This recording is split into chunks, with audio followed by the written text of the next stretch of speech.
porque venían los portugueses que iban a fundar Montevideo. Y ahí se va a Buenos Aires, le dice a don Bruno, se vienen los portugueses, y ahí sí que no importaba si no había condiciones, se vino. A principios de 1724 empieza el proceso fundacional de Montevideo. Y lo primero que se va a hacer es fortificar, porque la fortificación precede al poblamiento. ¿Por qué? Porque había que asegurar esta región. Ya en la vida independiente del país, Andrés Lamas crea un nuevo nomenclátor que es el que hoy conocemos, las calles, los nombres de las calles que hoy conocemos. Ese crecimiento exponencial que tuvo la población de Montevideo y del Uruguay era un malón inmigratorio que venía fundamentalmente de Europa. Quiere decir que cuando llegaron acá, reconstruyeron de alguna manera la Europa que estaban dejando.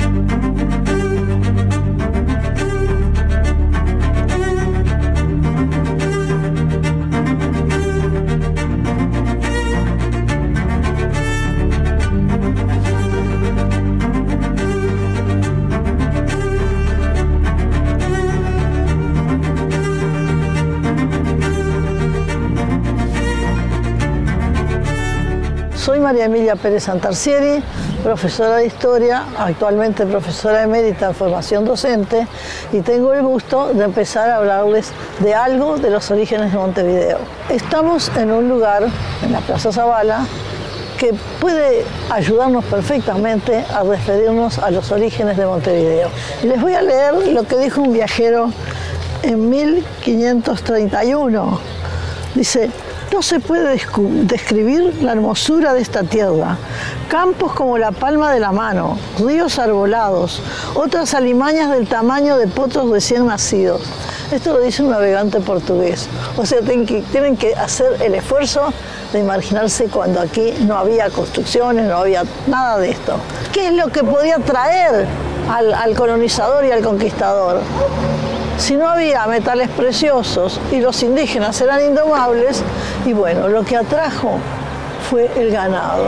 Un criollo, Hernandarias, como todos aprendimos en la escuela, trae el ganado, y ese ganado se multiplica en nuestras praderas y va a ser la primera fuente de riqueza. Hay quien le llamó las minas de cuero, por alusión a que en otros lugares iban a minas de plata, minas de oro.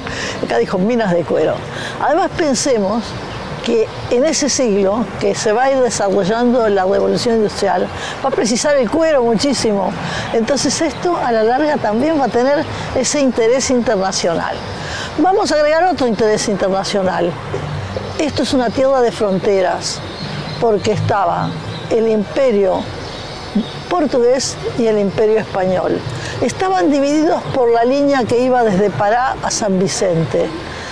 Entonces, cuando llegamos a la época del rey Felipe V, que es el primer rey de la familia Borbón, la misma que quedó hasta ahora, su confesor, que era francés, se llamaba Daubenton le dijo que fundara algo aquí para frenar el asunto de la lucha de los imperios.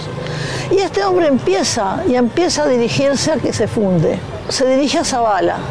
Y Zavala, a quien lo tenemos aquí detrás de nosotros, en la estatua, Zavala era un individuo valiosísimo desde el punto de vista militar. Había empezado a luchar antes de los 20 años, perdió un brazo, usaba un muñón de plata. Por eso a mí me fastidia mucho cuando hay gente que dice que este hombre como que se dejaba estar y no fundaba. No venía porque no se daban las condiciones.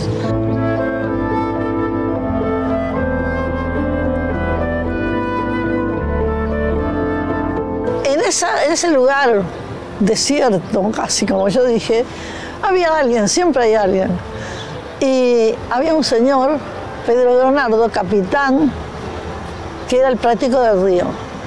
Y que aparte de hacer ese trabajo con el tránsito marítimo, empezó a buscarse su negocito. Y tenía un campito donde tenía un ganadito del que sacaba el cuero y ya le vendía a muchos que pasaban en los barcos, por supuesto. Entonces Pedro Bernardo un día vio que venían los portugueses que iban a fundar Montevideo.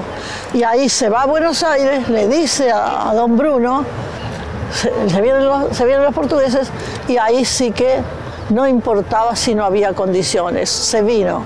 Puso un fuerte allá por la calle, por Piedras y Guaraní, una batería, y después viene hacia acá donde va a poner un fuerte. Y esto va a ser el origen de una ciudad que no tiene fecha de fundación. Aquí, fíjense, primero es la instalación militar, en el año 24. Al poquito tiempo viene unas 6 familias de Buenos Aires. Y en el 26 viene el grueso de las familias canarias. Y en el 29 más familias. Y el 1 de enero del 30 se instala el primer cabildo.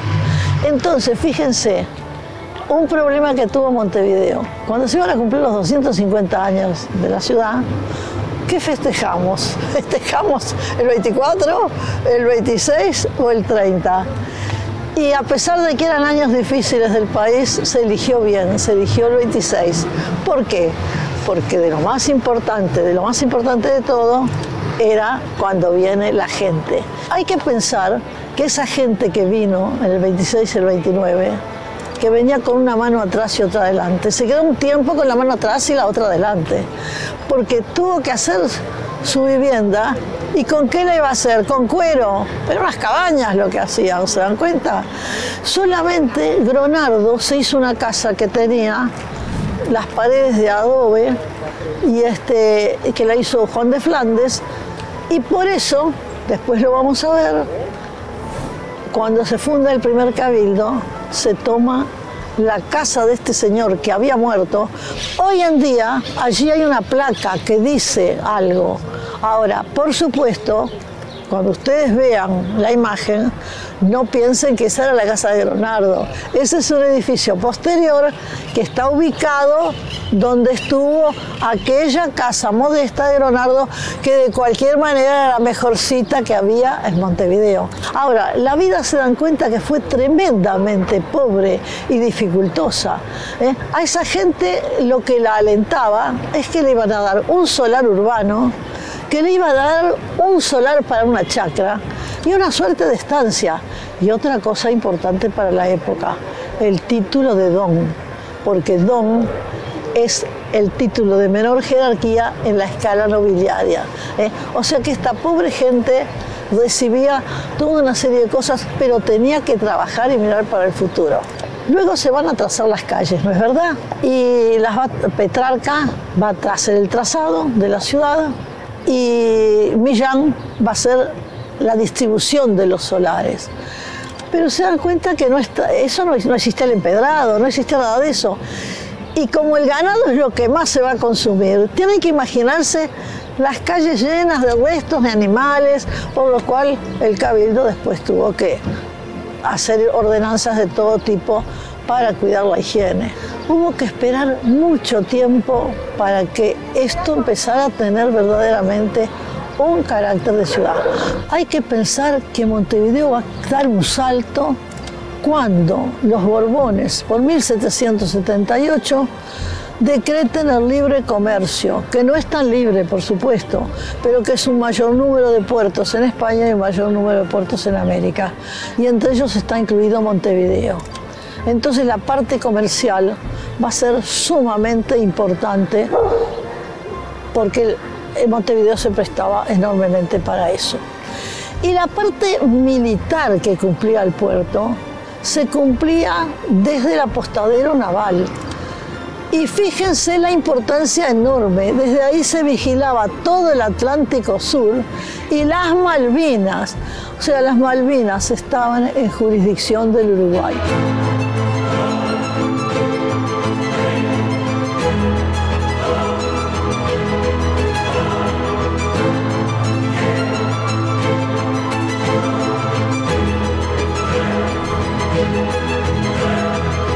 Mi nombre es Alejandro Jiménez Rodríguez, soy historiador, docente, comunicador en los temas de historia y estamos aquí en la Puerta de la Ciudadela, un emblema de Montevideo, pero que muchas veces no se conoce por qué es un emblema de Montevideo, ¿no? Sobre fines de 1723, Bruno Mauricio Zavala, gobernador español en Buenos Aires, tiene noticia de que están los portugueses por estas costas.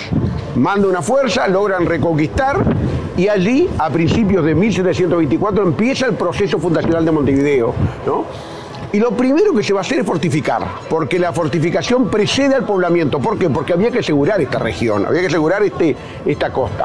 La fortificación de piedra, ¿no?, comienza a construirse a partir de 1740, y yo diría que toda la red fortificada era un sistema fortificado en Montevideo. Se construye prácticamente hasta entrado el siglo XIX, son unos 80 años aproximadamente, ¿no? Porque se va haciendo por partes, o sea, la Puerta de la Ciudadela era la puerta que comunicaba la ciudad con un pequeño fuerte que llegaba hasta donde hoy es el monumento Artigas, aproximadamente, era con baluartes, y a ambos lados salían murallas que no eran rectas, eran también en zigzag, también con baluartes, y remataban en cubos, Cubo del Sur, que todavía está los restos allí en la Rambla Sur, y Cubo del Norte, que hay una reconstrucción, no es original. Y todo alrededor de la península era, yo diría, una muralla parapeto, se le decía, a la altura del pecho, 1,5 metros, cada tanto había con cañones, por supuesto, para defender de una posible invasión, ¿no?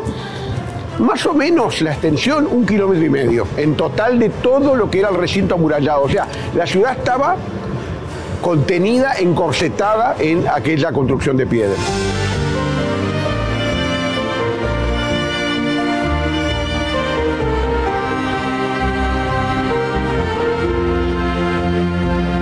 Con respecto a la Puerta de la Ciudadela, se construye primero ese pequeño fuerte, que era la Ciudadela, que tenía un foso, también tenía un foso todo el frente de tierra, el que iba del Cubo del Sur al Cubo del Norte, ¿no? A su vez vamos a ver que, si uno mira bien la puerta, tiene como una especie de ranuras. ¿Para qué eran? Para poner cadenas para que bajara un puente. O sea, uno para entrar a la Ciudadela tenía que bajar un puente y entrar. Ahí se ve muy bien en el cuadro Artigas en la Ciudadela. Ahí se ven ese puente, se ven las cadenas, ¿no? Esta construcción estuvo de esa manera hasta entrada a la independencia en 1830, cuando se resuelve demoler la mayoría de lo que era la red fortificada, porque era un símbolo del Imperio Español que se quería dejar atrás, no se quería olvidar ese imperio, ese dominio colonial. Y se van a tapar ese foso, que es donde hoy está la calle empedrada, ¿no? Y se va a hacer por allí un mercado, que era el llamado Mercado Viejo, que se inaugura el 1 de mayo de 1836. O sea que vemos cómo es la transformación de ciudadela militar a mercado para aquella población que empezaba a ser la capital de un nuevo país que era el Uruguay.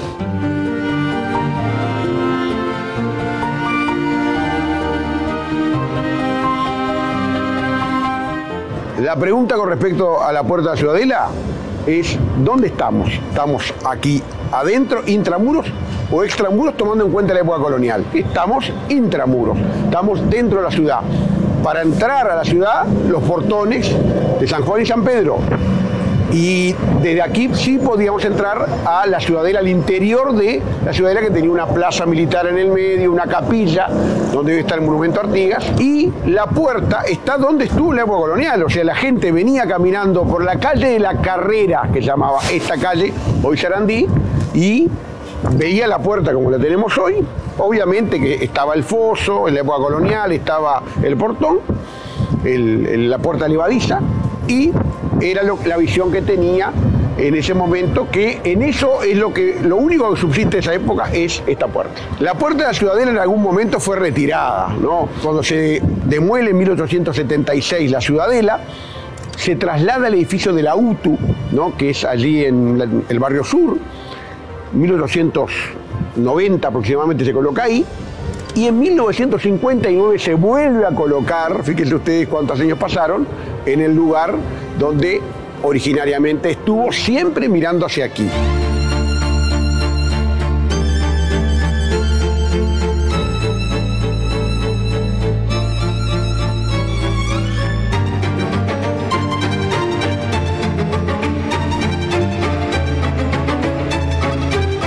Acá estamos en un resto de fortificación de la época colonial, al costado del Teatro Solís, al sur de la Ciudadela, y detrás mío está el resto de la batería de San Sebastián.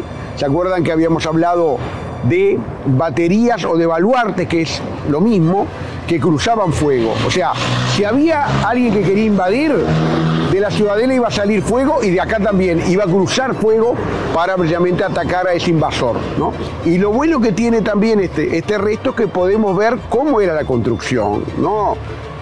Las piedras se traían de las canteras cercanas, por ejemplo, en el Arroyo Seco había una cantera, y por supuesto que tenemos reconstrucciones que muestran prácticamente una construcción muy prolija. No era así. La construcción era con las piedras que se iban acumulando, que se iban uniendo con la cal, y precisamente en forma de muralla, foso, que decíamos que tenía todo el frente de tierra, y contramuralla. O sea que si querían invadir atacantes era muy complicado, porque había que entrar a ese foso seco, no con agua, para poder ingresar a la ciudad.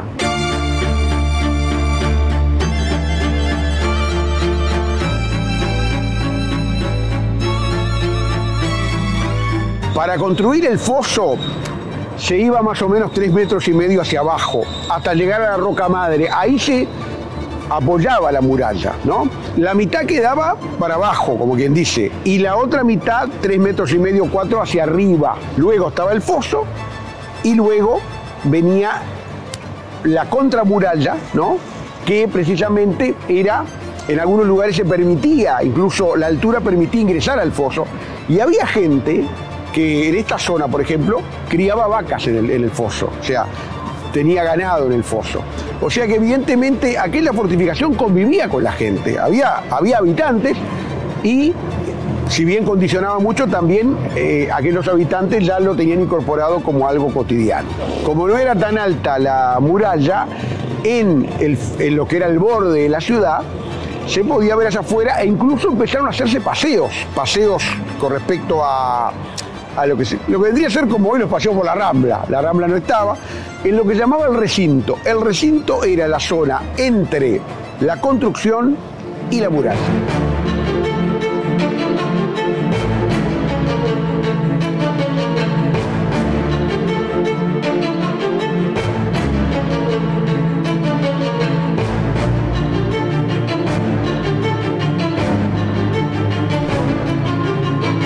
Mi nombre es Elizabeth Onega, soy docente de la Facultad de Humanidades y Ciencias de la Educación, soy antropóloga especializada en arqueología, y nos encontramos en el Museo de las Migraciones, en el área del Complejo Cultural Muralla Abierta, que tiene la característica de tener en el área al mayor tramo de fortificación colonial de la ciudad de San Felipe y Santiago de Montevideo. El lugar se caracteriza por tener una combinación de elementos de la fortificación colonial y construcciones posteriores.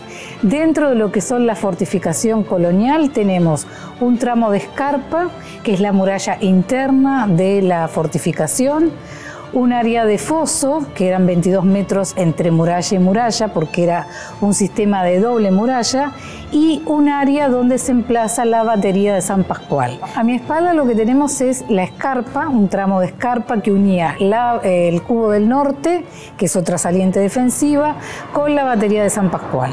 Esta escarpa es una construcción en piedra, en granito, que lo que utiliza es el filón de roca madre natural y después la piedra canteada, o sea, aquí mismo se canteaba la roca. Lo que tenemos a la vista es justamente la escarpa, que está cortada porque se utilizó como cimiento de la construcción posterior que se va a dar en el lugar, que son las barracas de hierro que se van a instalar en el siglo XIX. Esta escarpa, la función que cumplía era defender la ciudad, sistema defensivo. La cara que nosotros estamos viendo no la veía la población civil, sino que la población civil veía la otra cara que no tenemos a la vista, de la escarpa.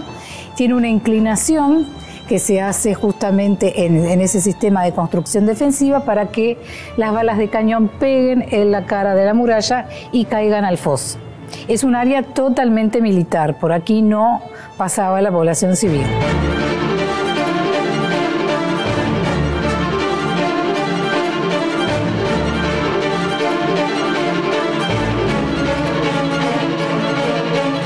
acá tenemos el arranque de lo que es la batería, la escarpa de la batería de San Pascual. Nosotros estamos en el pozo de la batería de San Pascual, que era la saliente defensiva donde se apostaban cañones y soldados. Y tenemos que la muralla está cortada y el corte nos lleva justamente a un piso que es a la altura de la calle Bartolomé Mitre. O sea, nosotros estamos por debajo.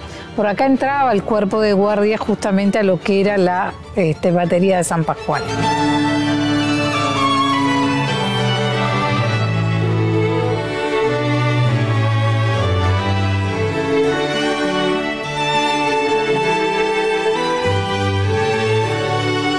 Aquí estamos en la parte externa, donde vemos la parte de la contraescarpa, o sea, la muralla externa, la muralla que daba al campo. Una vez que se salía hacia afuera, estamos en el área de fuera del sistema fortificado. Y es justamente un tramo de muralla que corresponde a la contraescarpa de la batería de San Pascual. Esto no se veía, esta pared de piedra, estaba tapada por un talud de tierra. Entonces, cuando alguien venía desde el campo, ya fuera para sitiar o se acercaba a la ciudad, lo que iba a ver no era la muralla, sino el talud de tierra que tapaba esa muralla.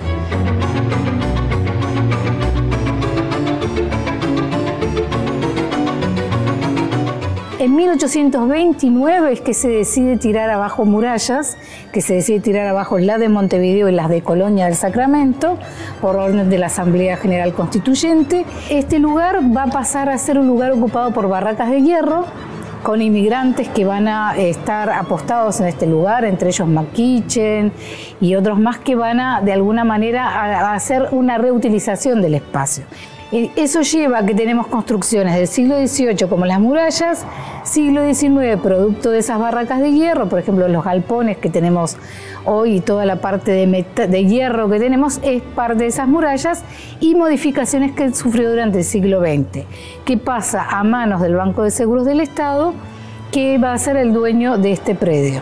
En el año 2007 se hace una investigación arqueológica de toda el área y acá comienza toda la historia de poder ubicar cada una de estas construcciones, a qué periodo y a qué ocupación humana correspondía.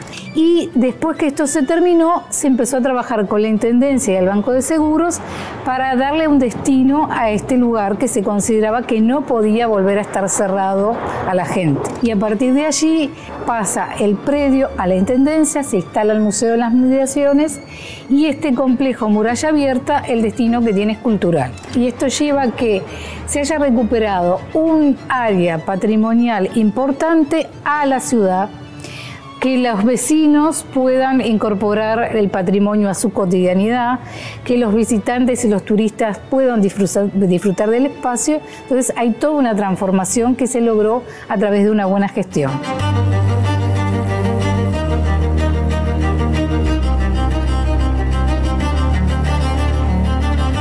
Estamos en la Plaza España actual. Tenemos que tener en cuenta que no había Rambla, la Rambla es del siglo XX. Y aquí tenemos reconstrucción simbólica del Parque de Artillería, el lugar donde estaba el Portón de San Juan y el Cubo del Sur. ¿Qué son los cubos? Bueno, son baterías también, o baluartes, ¿no? Semicirculares. 3 o 4 cañones, ¿no? muy pequeños, pero que tenían un protagonismo importante porque eran quienes, por ejemplo, cuando se atacaba por el sur, eran quienes tenían un papel militar muy importante. Hay una historia que tiene que ver con nuestra época colonial y con la presencia inglesa en el Uruguay, porque durante 7 meses, de febrero a septiembre de 1807, fuimos ingleses, entre comillas, ¿no? En aquel febrero, los ingleses vinieron, dispararon y crearon una brecha. Hay una calle Brecha, o sea, nombre testimonial.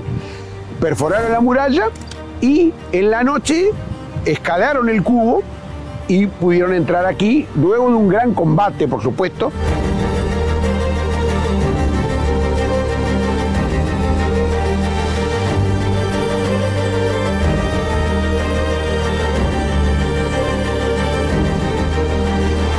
Estamos en el Cubo del Sur y estamos ubicados en esta fortificación que tiene un valor histórico muy importante. En la noche del 3 de febrero de 1807, los ingleses escalan este muro, este cubo, y a su vez también desembarcan en lo que es hoy la playa de los ingleses, todos nombres que son testimoniales, y van a subir por lo que es hoy la avenida Rivera, ¿no? Y llegan aquí a este lugar, se da un combate y se da el principio de la dominación de la ciudad. De ahí que cuando se van los ingleses, el gobernador Elío decide ampliar y fortificar mejor esta zona. Las piezas de artillería, o sea, los cañones se colocaban en las troneras y eran de avancarga, quiere decir que se cargaban por delante con pólvora, se colocaban municiones también, se colocaba un trapo como para dejar bien compacta esa carga y se prendía la mecha por detrás para poder disparar. Obviamente que eran procedimientos llevaban mucho tiempo, ¿no? Era otra forma de combate aquella de esa época.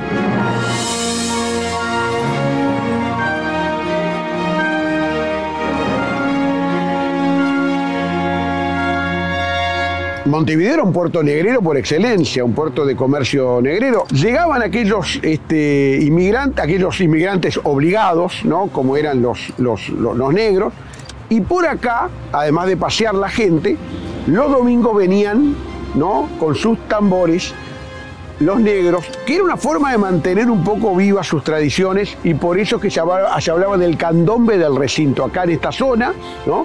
Aquellos esclavos venían al recinto los domingos porque era obviamente su día de descanso, por supuesto que se encontraban con otros, e incluso también de ahí vienen a veces lo que son las naciones, o sea, que fueron origen del tema de las comparsas, o sea, y de los colores que hasta hoy tienen las comparsas, en algunos casos de negros y lugolos. Bien puede decirse que entre las casas y la muralla, lo que se conocía como el recinto, nació y se desarrolló el candombe en Montevideo.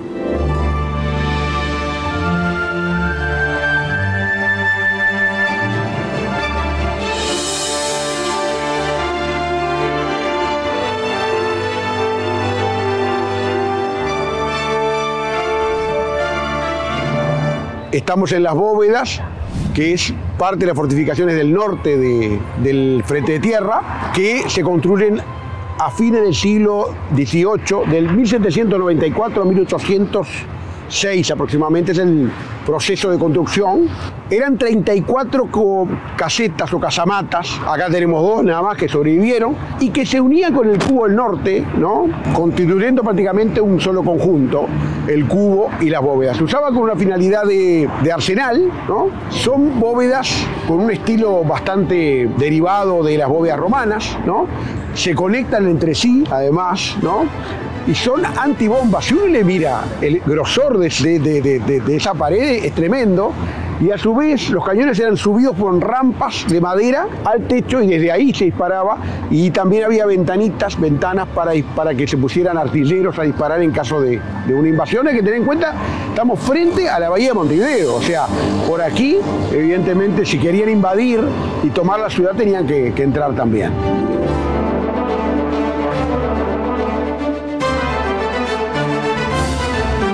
Hay una anécdota que quizás sea la más conocida o la más trágica que tiene como protagonista a este lugar o escenario a este lugar.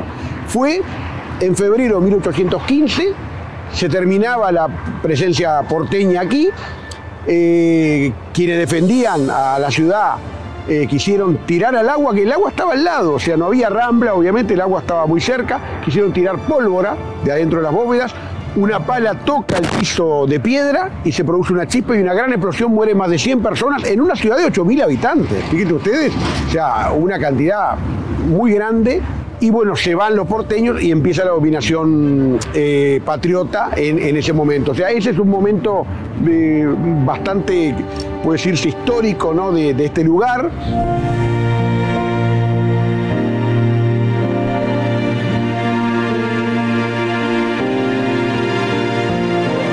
La importancia estratégica que tiene Montevideo como ciudad fortificada es una historia que hay que estar revalorizándola permanentemente, ¿no?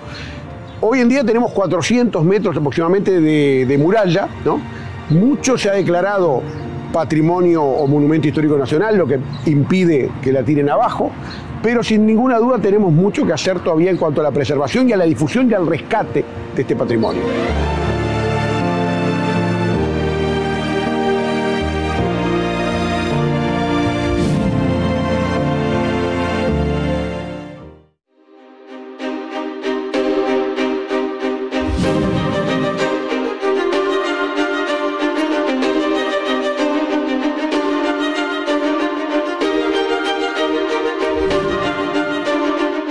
Mi nombre es Gerardo Pérez, soy licenciado en Ciencias de la Comunicación y docente de Historia.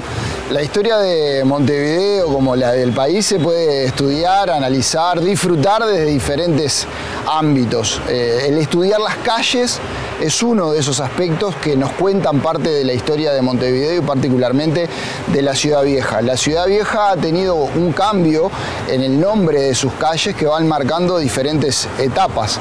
La primera etapa tiene que estar relacionada directamente con la fundación de Montevideo y los primeros nombres de esta ciudad están vinculados a usos y costumbres que había en aquella época.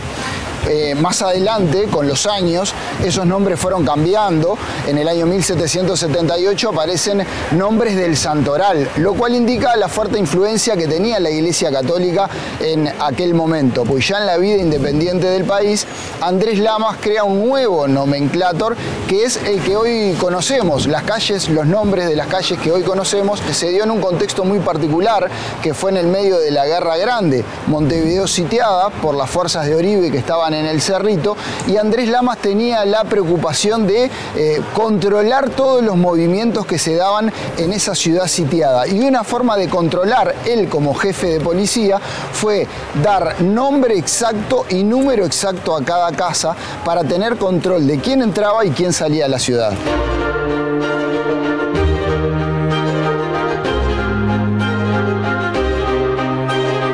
Si prestamos atención a la hora de recorrer la Ciudad Vieja, hay como diferentes tatuajes en diferentes momentos que han quedado con el pasar del tiempo, y algunos que el hombre después ha tratado de establecer para recordar determinado momento histórico, ¿no? Cuando se cumplieron los 250 años de la fundación de Montevideo, pusieron placas en donde se recuerdan los diferentes nombres que tuvieron esas calles. Uno es el que tenemos a nuestra espalda, de la calle hoy Ituzaingó, que nació como la calle de la iglesia, que pasó a ser después la calle San Juan y que hoy es la calle Ituzaingó. Y eso lo pueden encontrar en diferentes lugares de diferentes puntos de la Ciudad Vieja.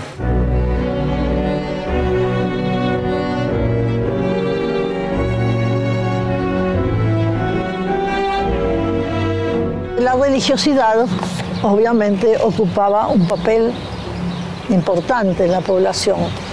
Las fiestas, fíjense, fundamentales son las fiestas vinculadas a la religión. ¿Quiénes atendían la parte religiosa? Dos órdenes fundamentalmente estuvieron aquí. Estuvieron los franciscanos y los jesuitas. A los jesuitas los habían echado, volvieron y en 1767 los vuelven a echar. Estuvieron ubicados en Piedras y Zabala, lugar nosotros conocimos ubicado por el Banco de la República, que tampoco funciona ya, y habían hecho una capilla. Y luego esa gente se va y los franciscanos van a quedar ahí, y los franciscanos tenían además la escuela, que todos deben recordar, la escuela de San Bernardino, que es donde fue Artigas. Esa matriz, que así se llama la iglesia primera, iglesia madre matriz, y bueno, era pobre y se va deteriorando con el tiempo. Y entonces, por 1790, se empieza a construir lo que nosotros conocemos como catedral. Consagrada en 1804, en ese mismo año empieza a hacerse el edificio del Cabildo de Montevideo.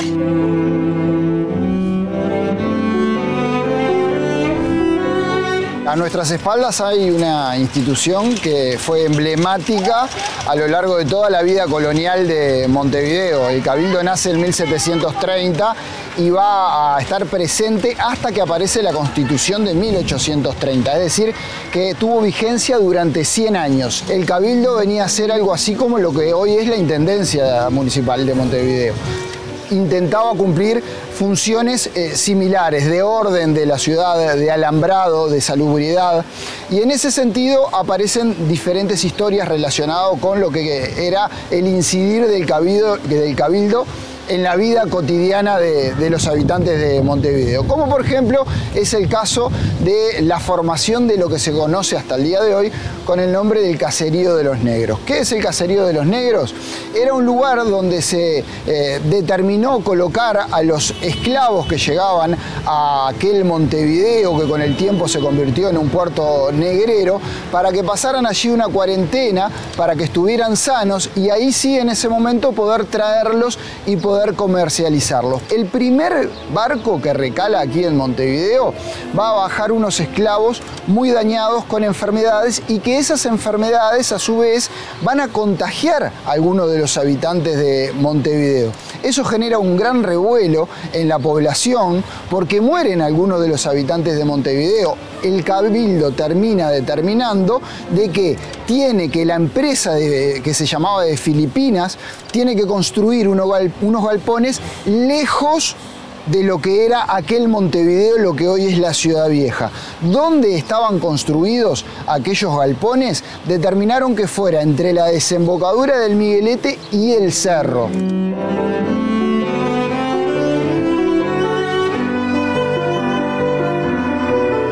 Realmente hay que hacer un esfuerzo bastante grande para imaginarse cómo eran las condiciones de vida en aquel Montevideo que estaban haciendo.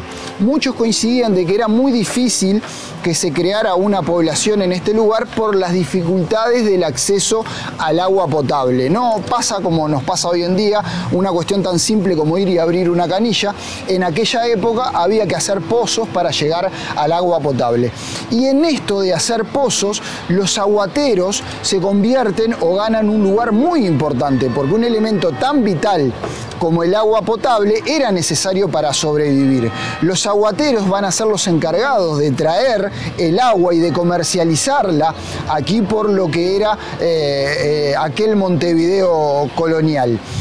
Pero obviamente ellos eran conscientes de que estaban manejando un producto que era muy valioso y en determinado momento empezaron a elevar los costos. Eso lo llevó a tener un conflicto con el cabildo. El cabildo en determinado momento para de pagarles a los aguateros y le pide a la población que vaya hacia los pozos de agua a traerse o a suministrarse ellos mismos. Y por otro lado, tenemos otra anécdota relacionada con el agua. Era común que en determinados momentos del año la sequía acosara a la población de aquel Montevideo colonial.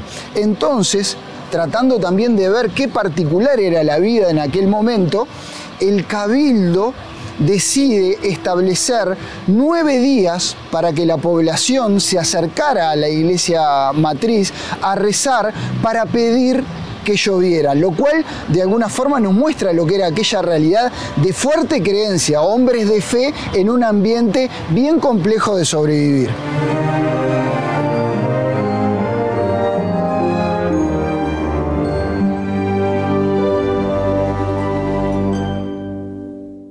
Nos encontramos en la esquina de Cerrito y Misiones, que en aquella época, estamos haciendo referencia a la época colonial, era un lugar donde había varias tiendas, alguna barbería, que justamente una de esas barberías tiene un protagonismo especial en esta anécdota que les quiero contar.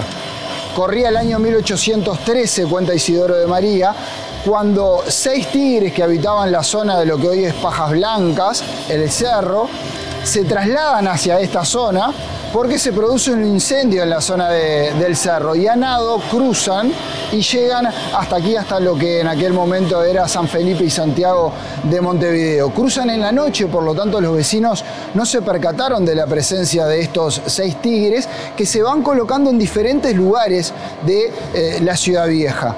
Pero este punto en particular había una barbería Y el barbero tuvo tan mala suerte que cuando abre el negocio se encuentra con el tigre dentro de él mismo. El tigre lo ataca, como consecuencia de las heridas muere a los 3 días de aquella anécdota. Y por eso, a partir de ese acontecimiento, es que a esta esquina le quedó con el nombre de la esquina del tigre.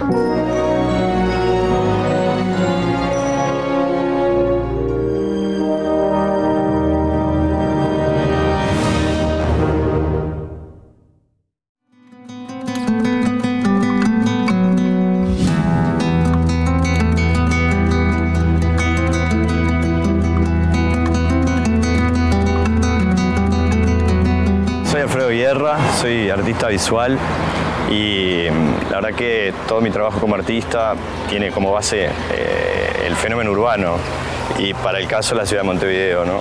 Y me gustaba empezar la recorrida acá en Plaza Zabala, que es como un punto cero de la ciudad, o por lo menos si no fue donde empezó todo, es donde tenemos el monumento del fundador de la ciudad, de Bruno Mauricio de Zabala.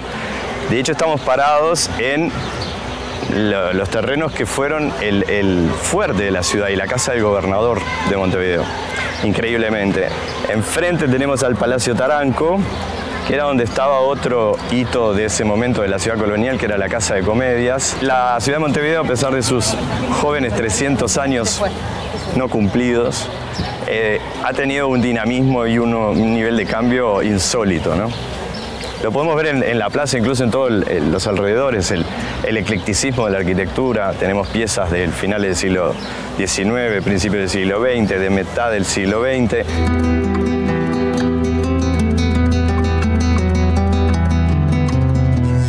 Montevideo en sus inicios era mucho más mucho más simbólica que real, ¿no? Una vez que se concreta la fundación de la Plaza Fuerte, que se empieza a poblar, que vienen las familias de las Islas Canarias, de Buenos Aires, los indios tapias también que vinieron a construir la muralla. En ese momento, si vos veías los planos y los documentos de la ciudad, había una enorme distancia con la realidad. La verdad que en los primeros años no pasaba de ser una toldería, era una aldea. Era una aldea. Las descripciones de los viajeros de esa época, hubo muchas expediciones de naturalistas, de bucaneros, piratas. Sin embargo, decían una cosa que a mí siempre me da mucha ternura, que era una ciudad muy linda, que era un pequeño pueblo muy lindo, era una ciudad muy verde, era una ciudad que tenía muchísimas huertas y de árboles frutales. Entonces la ciudad, para el viajero que llegaba por mar, tenía un aspecto muy, muy verde, que es loco, ¿no? Uno piensa ahora en la ciudad vieja, que es un barrio de Montevideo que tiene pocos árboles, y tener esa imagen de muchos jardines, muchas quintas, muchos árboles frutales, es algo que sorprende.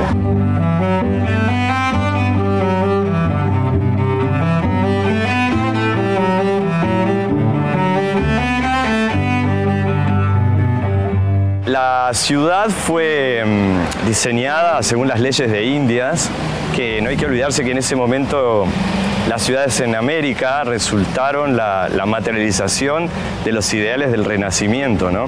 Y las leyes de Indias, no solo para construir ciudades, sino para la organización del imperio, construían estas ciudades racionalistas en damero, en ángulo recto. De hecho, el damero de la ciudad vieja de Montevideo es como un damero de Indias, como todos, pero fue construido a medios rumbos. Eso quiere decir que no está exactamente organizado norte, sur, este, oeste, sino que está un pelín corrido para que el sol le diera a todos mejor. Recién la ciudad empieza a tener un carácter más cosmopolita, increíblemente después de la independencia, durante la Guerra Grande.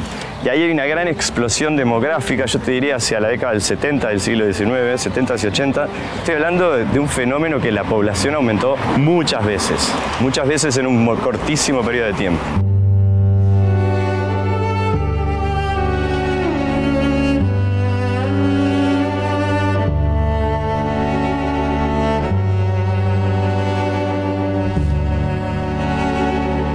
Venía caminando por Pérez Castellano y hacía tiempo que no paseaba por acá, pandemia mediante y todo lo demás, y vuelvo a disfrutar de la riqueza de la arquitectura de Montevideo, de eso que se llama el eclecticismo, ¿no? Que es un poco de todo. y que la propia mezcla de todos esos estilos es lo que le da el carácter tan particular que tiene Montevideo.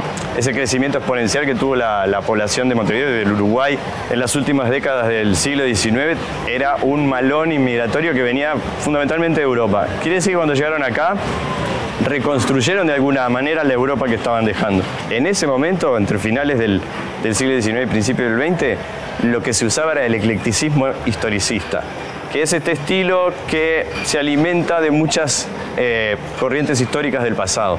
Tenés neobarroco, tenés neogótico, tenés neomorisco. Lo vemos mucho en las villas, en las casas quintas del Prado, también acá en la Ciudad Vieja. Piensen en la Junta Departamental, que es una casa gótica, pero no fue hecha en el gótico, fue hecha a finales del 19. Me gusta rescatar eso, ¿no? Hay una esencia ecléctica de la ciudad, una esencia de lo diferente puesto junto en armonía. Y para mí eso es una de las cosas más rescatables de Montevideo.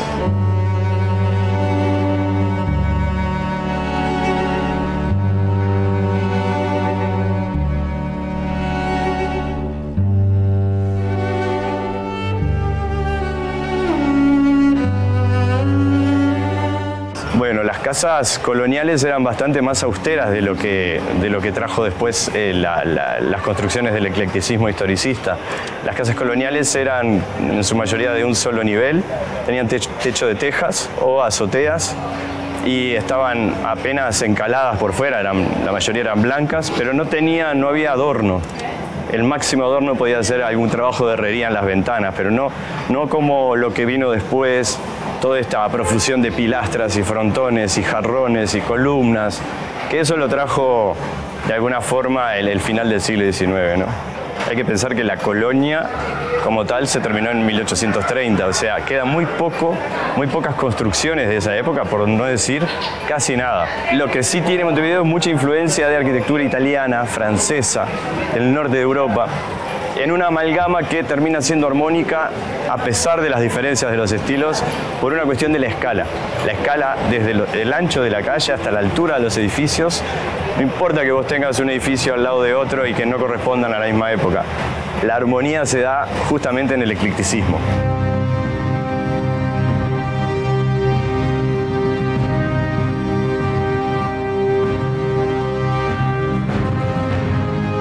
Debo confesar que esta es una de mis fugas preferidas de Montevideo, el final de Pérez Castellano o el comienzo, y con el edificio de la aduana atrás, que también me hace pensar en donde todo empezó, ¿no? El puerto precede a la ciudad de Montevideo, así como la ganadería precede al país mismo, al Uruguay, ¿no? Entonces, para mí este lugar tiene mucho de memoria. Y imagino la cantidad de generaciones que han pasado por esta calle viniendo desde el puerto.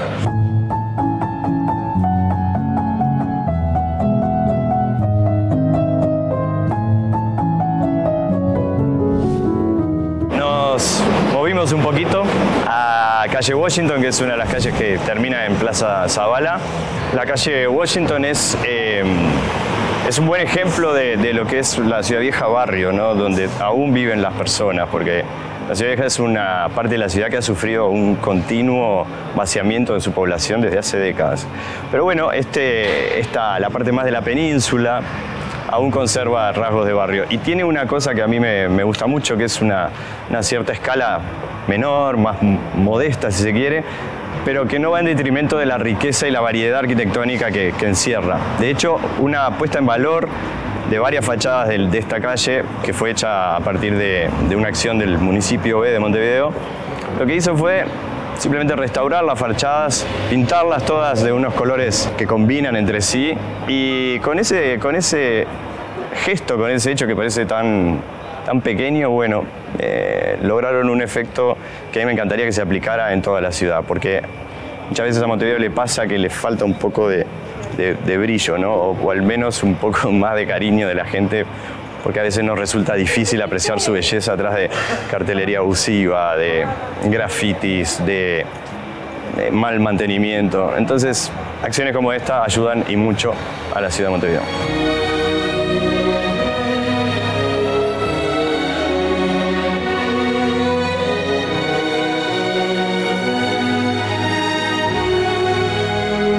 Estuvimos recorriendo una parte de Ciudad Vieja, estuvimos hablando de Ciudad Vieja, de los orígenes de la ciudad de Montevideo. Increíblemente, pienso que el patrimonio que encierra este barrio de Montevideo es un tema del futuro. El patrimonio en general es un tema del futuro. El patrimonio tiene mucho más que ver con el futuro que con el pasado, porque depende mucho de lo que hagamos hoy y de lo que estemos considerando rescatable, digno, bueno, lo mejor. Y la Ciudad Vieja tiene todo para ser el mejor lugar de la ciudad.